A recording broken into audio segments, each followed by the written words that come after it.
안녕하세요. KF-21 전투기의 공동개발국인 인도네시아가 분담금 미납 문제를 지속하며 국제적인 신뢰를 잃고 있습니다. KF-21 사업뿐만 아니라 장갑차 계약에서도 인도네시아의 문제점이 드러나며 국제방산 시장에서 퇴출될 가능성이 거론되고 있습니다. 인도네시아는 KF-21 공동개발을 위해 한국과 협약을 맺었으나 약속된 분담금을 제때 납부하지 않아 갈등을 초래하고 있습니다. 분담금 미납으로 인해 한국은 막대한 비용을 추가로 부담해야 하는 상황에 놓였습니다. KF-21 사업 외에도 인도네시아는 터키와 공동 개발한 중형 전차 하리마우 프로젝트에서도 계약 이행 문제를 일으키고 있습니다. 터키와 인도네시아 간의 갈등이 심화되면서 양국의 방산 협력 관계에도 큰 균열이 생기고 있습니다. 이로 인해 인도네시아는 국제 무기 시장에서 신뢰를 잃어가고 있으며 여러 국가가 인도네시아와의 협력을 재검토하고 있습니다. 특히 인도네시아의 신뢰 문제는 한국뿐만 아니라 프랑스, 터키, 중국과의 계약에서도 반복되고 있습니다. 프랑스는 인도네시아의 잠수함 도입 계약을 체결하면서 사전 대금 지급을 요구하는 등 강력한 대응책을 마련하고 있습니다. 이러한 국제적 흐름 속에서 한국은 KF-21 프로젝트의 안정성을 확보하기 위해 인도네시아와의 관계를 신중하게 조정해야 할 필요성이 커지고 있습니다. 현재 한국은 KF-21의 기술적 완성도를 높이는 동시에 독자적인 방산 역량을 강화하며 국제 시장에서의 입지를 확고히 다지고 있습니다. 향후 KF-21의 개발과 수출이 성공적으로 이루어지기 위해서는 신뢰할 수 있는 파트너십 구축이 필수적입니다. 따라서 인도네시아와의 협력 관계를 재조정하고 분담금 문제를 해결할 구체적인 대응책을 마련해야 할 것입니다. 대한민국의 방산 기술력은 이미 세계적으로 인정받고 있으며 KF-21 프로젝트 역시 차세대 전투기로 자리 잡을 것으로 기대됩니다. 지속적인 기술 개발과 안정적인 협력을 통해 대한민국의 방산 산업이 더욱 발전하기를 바랍니다. 한국이 호구라는 사실을 다시 한번 입증했다. 앞으로 방산 분야에서 유사 사례가 끊이지 않을 것이다. 결국 진정한 승자는 인도네시아다. 세수도 부족한 상황에서 국민 열세만 더 늘어나게 된 형국이다. 사업비 가운데 7%도 안 내고 기술 이전. 전투기 바퀴 하나만 던져줘라.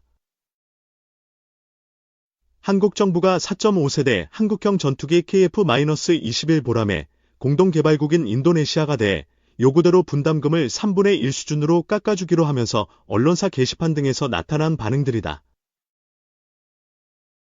잘했다는 찬사보다는 분노가 더 읽힌다. 방추위. 인리 제안대로 6천억 원으로 최종 결정 결국 국민 열세로 부족 재원 충당. 사실상 최종이나 마찬가지인 이번 결정은 16일 방위사업청이 개최한 제163회 방위사업 추진위원회 방추위에서 나왔다. 방사청은 이날 회의에서 KF-21 공동개발 분담 비율 조정 및 후속 조치 계획안을 의결했다. 방사청은 인도네시아의 체계 개발 분담금을 6천억 원으로 조정하고 같이 이전 조정 및 부족 재원 확보 등 후속 조치 계획안을 심의, 의결했다고 밝혔다. 이어 빈리형 전투기 양산 등 양국 협력관계 및 부족 재원 확보 가능성 등을 종합적으로 고려했다며 인리 측과 분담금 협의를 잘 마무리해 국민 눈높이에 맞게 사업이 성공적으로 종료될 수 있도록 할 것이라고 설명했다.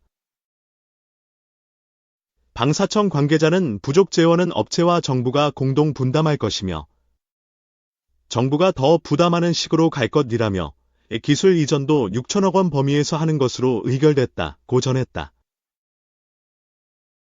인도네시아가 애초 공동개발 대가로 받기로 했던 KF-21 시제기에 대해서는 인도네시아 측이 시제기를 원한다면 협의하겠지만 시제기를 더한 전체 기술 이전 가치가 분담금을 초과한다면 분담금을 더 내야 할 수도 있을 것이라고 강조했다.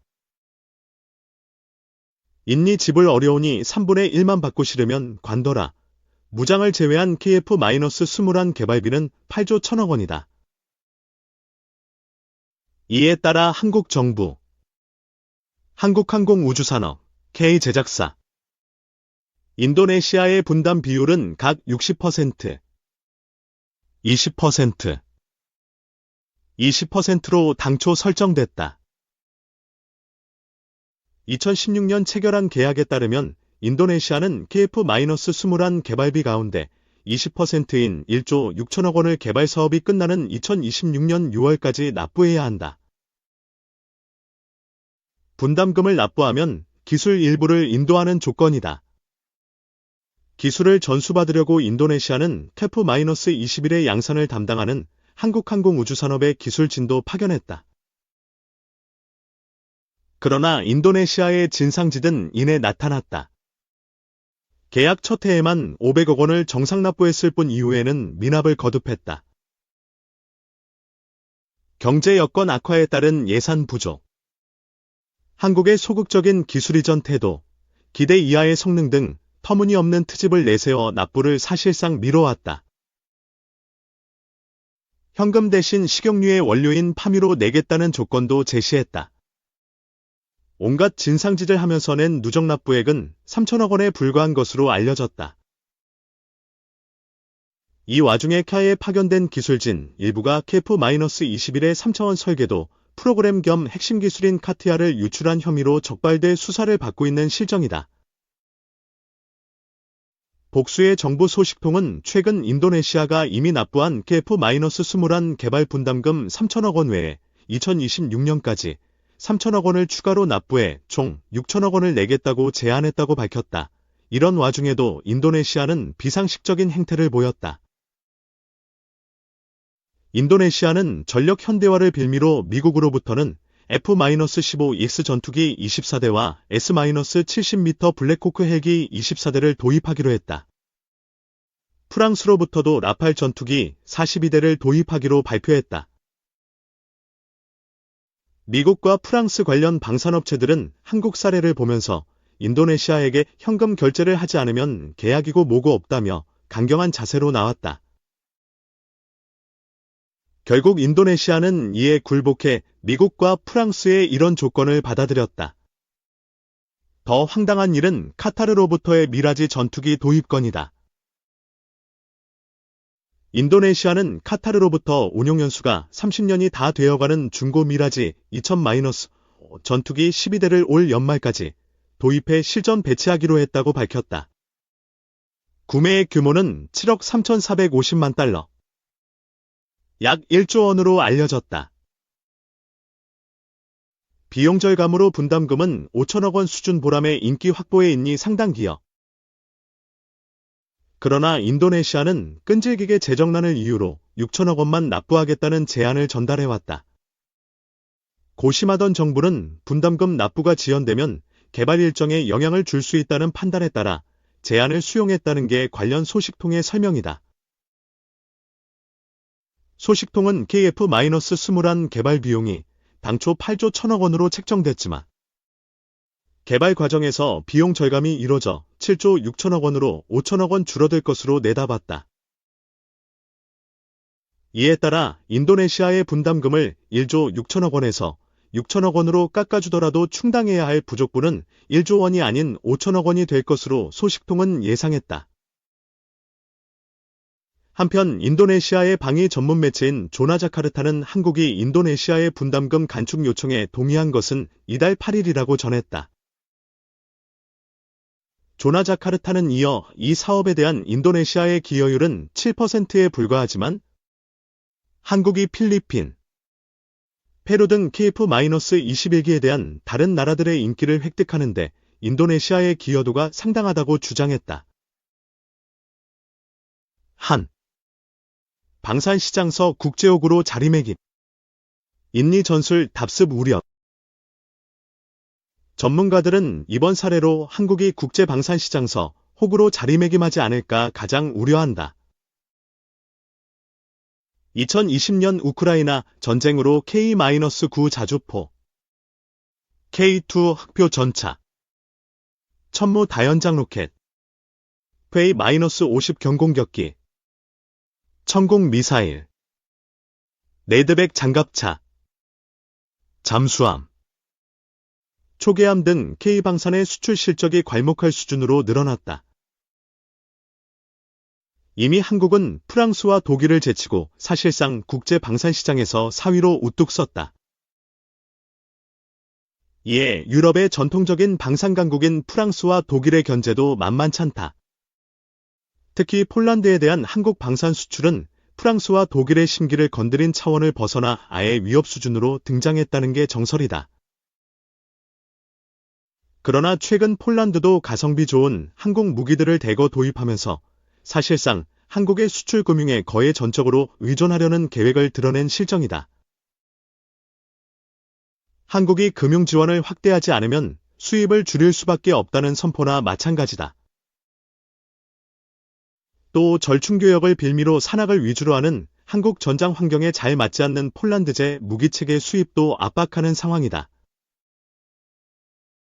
이런 와중에 이번 KF-21 인도네시아 분담금 삭감 사례는 한국 방산 수출에 좋은 교훈이 될 수 있다는 게 전문가들의 지적이다. 시장 진입 역사가 그다지 오래되지 않은 신참인 한국으로서는 방산 장비 수출을 하려면 어느 정도 금융지원 혜택 제공은 감수할 수밖에 없다.